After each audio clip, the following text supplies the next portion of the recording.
Japan की culture हमेशा से ही स्पिरिट्स और भूत प्रेतों की कहानियों से भरी रही है। ये एक ऐसा जमीन है जहां आज भी लोग युराई यानी मॉडर्न घोस्ट, ऑनरोई यानी बदला लेने वाली स्पिरिट्स और योकाई यानी लोक कथाओं की जीवों की बातों पर विश्वास करते हैं। शायद इसी वजह से जापानीज हॉरर गेम्स दुनिया भर में लोगों को अट्रैक्ट करती हैं, क्योंकि इनमें एक अलग ही साइकोलॉजिकल एज होता है। तो आज हम बात करने वाले हैं 3 ऐसे जापानीज पैरानॉर्मल गेम्स की जिनके बारे में कहा जाता है कि इन्हें खेलना एक तरह से अननोन को इनवाइट करना है। ये गेम्स पुराने रिचुअल से इंस्पायर होने के बावजूद एक मॉडर्न इंटरनेट फेनोमेनन भी बन गए हैं।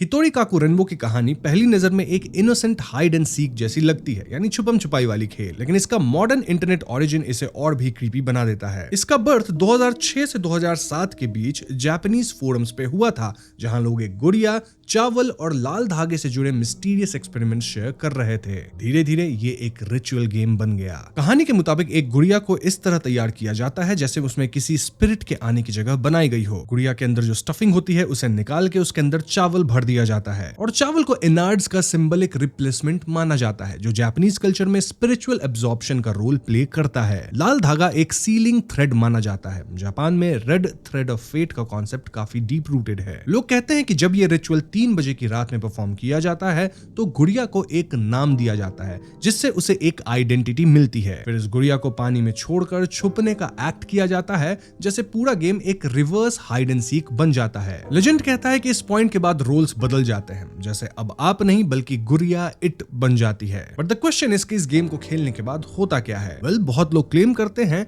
कि टीवी जब स्टैटिक पर सेट किया जाता है तो उसमें बीच बीच में चैनल स्विच होते दिखते हैं। इन लोगों को फुटस्टेप्स जैसी हल्की थप थप सुनाई देती है, एज इफ वो छिप रहे हैं, गुड़िया उन्हें खोज रही है, या वाइस वर्सा। बाथरूम में रखने के बावजूद गुड़िया अपनी जगह से गायब हो सकती है। कभी कभी गुड़िया के हाथों में वो शार्प ऑब्जेक्ट जैसे कि एक पेंसिल भी पाया जाता है, जैसे वो वापस आ रही हो। क्लोजेट में छुपते वक्त लोगों को अंदर सांस चलने जैसी फीलिंग आती है, जैसे कोई बाहर खड़ा हो। सबसे वाइल्ड क्लेम यह भी मिलता है कि अगर किसी ने गेम को गलत तरीके से क्लोज किया तो गुड़िया की स्पिरिट उनका पीछा करती रहती है और ये उन्हें सपनों में नजर आती है। लेकिन साइंस के मुताबिक ये गेम पूरी तरह से एक साइकोलॉजिकल ट्रैप है। देखो, जब भी सेंसरी डिप्रिवेशन होता है, यानी जब पूरे घर को अंधेरा कर दिया गया है, स्टैटिक नॉइज आ रही है, अकेला वाला एनवायरनमेंट बना है, तो हमारा दिमाग जो है वो रियल साउंड्स को एग्जैजरेट कर देता है। अब क्योंकि खेलने वाले लोग पहले ही गुड़िया को अलाइव इमेजिन कर लिए होते हैं, तो हर एक हल्की आवाज भी उन्हें थ्रेट लगती है। उन्हें लगता है कि गुड़िया उनके साथ हाइड एंड सीक खेल रही है, उनके पीछे आ रही है। फिर अंधेरे में गुड़िया या फिर कोई भी अनजान शैडोज मूवमेंट जैसी दिखने लगती है, और जब आप छुपते हो तो हार्ट रेट बढ़ता है, ब्लड फ्लो चेंज होता है और दिमाग खुद ही फुटस्टेप्स जैसे हैलुसिनेशन जनरेट कर सकता है। फाइनल वर्डिक्ट ये कहता है कि ये गुड़िया कोई स्पिरिट अट्रैक्ट नहीं करती,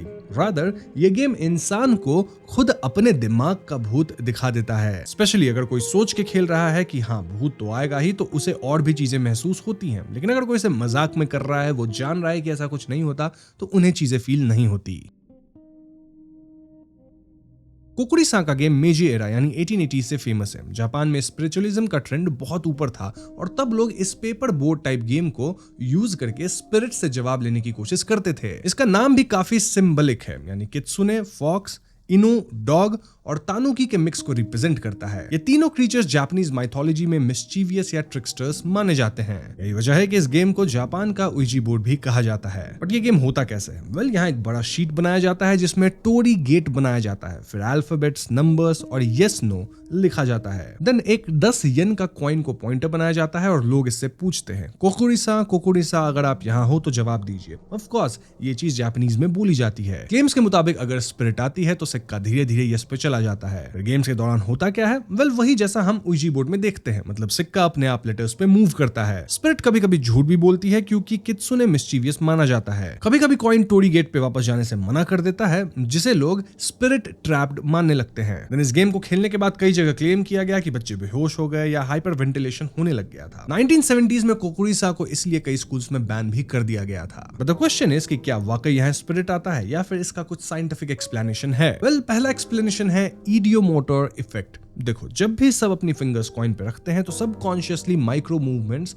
कॉइन को पुश करते हैं। फिर ग्रुप सजेशन के कारण जो भी 3-4 लोग खेल रहे हो वो एक साथ फियो में होते हैं, तो उनकी एक्सपेक्टेशंस मैच कर कॉइन को इजीली मूव कर देती हैं। और मास हिस्टेरिया हमने अपने चैनल पे कई बार कवर किया ही है, तो वेल यहाँ एक छोटा सा ऐसा ही हिस्टेरिया क्रिएट होता है। मतलब एक बच्चा बहुत ज्यादा डर जाए तो दूसरे भी उसे देख के फॉलो करते हैं और ग्रुप में एक फियर चेन रिएक्शन बन जाता है। ओवरऑल रियलिटी में कॉइन को कोई आत्मा नहीं हिलाती, वो प्लेयर से हिला रहे होते हैं, कई बार जानबूझकर और कई बार सबकॉन्शियसली, उन्हें ये पता नहीं होता, उनके माइक्रो मूवमेंट्स ऐसा करते हैं। यस, यहाँ मैंने आपको साइंटिफिक एक्सप्लेनेशन और स्पिरिचुअल एक्सप्लेनेशन दोनों समझा दिया है। आप किस पे यकीन करते हैं ये आपके ऊपर है।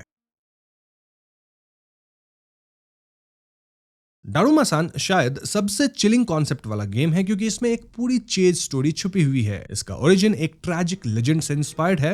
मतलब एक औरत बाथरूम में गिर गई और फॉसेट उसकी आंख में चुभ गया। इन्हीं इमेजिनेशंस को एक डारूमा डॉल और एक चिल्ड्रंस गेम के साथ कंबाइन करके ये मॉडर्न रिचुअल गेम बन गया। स्टोरीज में कहा जाता है कि रात को जब कोई बाथरूम में अंधेरा करके डारूमा को याद करता है और उसके गिरने का मोमेंट इमेजिन करता है, तो एक प्रेजेंस राइट शोल्डर के पीछे खड़ी महसूस होती है। लोग कहते हैं कि वो मोमेंट जब ये प्रेजेंस अपीयर होती है तो एक ठंडी हवा या इनविजिबल वेट सा फील होता है। बाथरूम से बाहर आने के बाद कहा जाता है कि वो प्रेजेंस पूरी तरह आपके पीछे होती है, लेकिन वो दिखती नहीं है। और अगले दिन से शुरू होता है द चेज। अब ये चेज क्या है? वेल, जब कोई राइट शोल्डर के ऊपर से नजर डालता है तो उन्हें एक फेंट डार्क आउटलाइन नजर आती है। ये प्रेजेंस धीरे धीरे करीब आती रहती है, जैसे वो पूरा दिन आपके पीछे हो। लोग क्लेम करते हैं कि पेरिफेरल विजन में शैडोज उन्हें एक औरत के झुके हुए फिगर जैसी लगती हैं। कुछ क्लेम्स में लोगों को लगता है कि कोई उनके पीछे सीढ़ियां उतर रहा है। ये चेज रात तक चलती रहती है और लोग कहते हैं कि अगर किसी ने डेडलाइन से पहले गेम क्लोज नहीं किया तो वो प्रेजेंस सपनों में आ सकती है, कभी कभी बिना आंखों वाली डारूमा डॉल के रूप में। सो यस, ये थी स्पिरिचुअल एक्सप्लेनेशन। मतलब गेम क्या होता है, गेम खेलने के बाद क्या हो सकता है,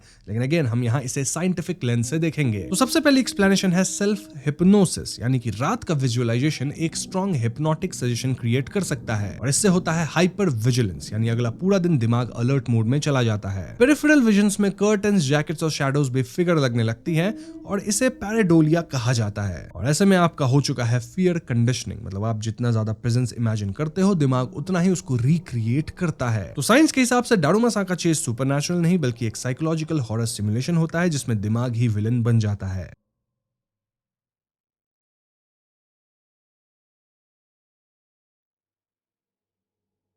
इन तीनों गेम्स में एक कॉमन थ्रेड है। ये गेम्स इंसान के दिमाग के सबसे फ्रेजाइल हिस्सों को टारगेट कर सकते हैं। ये रिचुअल, स्पिरिचुअल कम मेंटल एक्सपेरिमेंट्स ज्यादा लगते हैं। अंधेरा, लोनलीनेस, सजेशन और इमेजिनेशन मिलकर एक परफेक्ट हॉरर कॉकटेल क्रिएट कर देते हैं। इसी तरह से ये 3 गेम फेमस है। यहाँ मैंने आपको हर तरह से बता दिया है कि गेम का स्पिरिचुअल लेवल क्या होता है, देन साइंटिफिक एक्सप्लेनेशन क्या है। फिर भी अगर आपके मन में कोई डाउट है तो आप कॉमेंट्स में पूछ सकते हैं। और हाँ, अगर आपको ऐसी और भी वीडियोस चाहिए तो वो भी हमें कमेंट्स में बता दीजिएगा, ताकि मैं और भी गेम्स को या अर्बन लेजेंड्स को कवर करता रहूं। सो यस, वीडियो पसंद आई हो तो इसे लाइक और शेयर करें। पार्ट 2 चाहिए तो कमेंट्स में बताइए और चैनल को सब्सक्राइब करना मत भूलिएगा, क्योंकि हम अपने चैनल पे ऐसी वीडियोस लाते रहते हैं। पीस।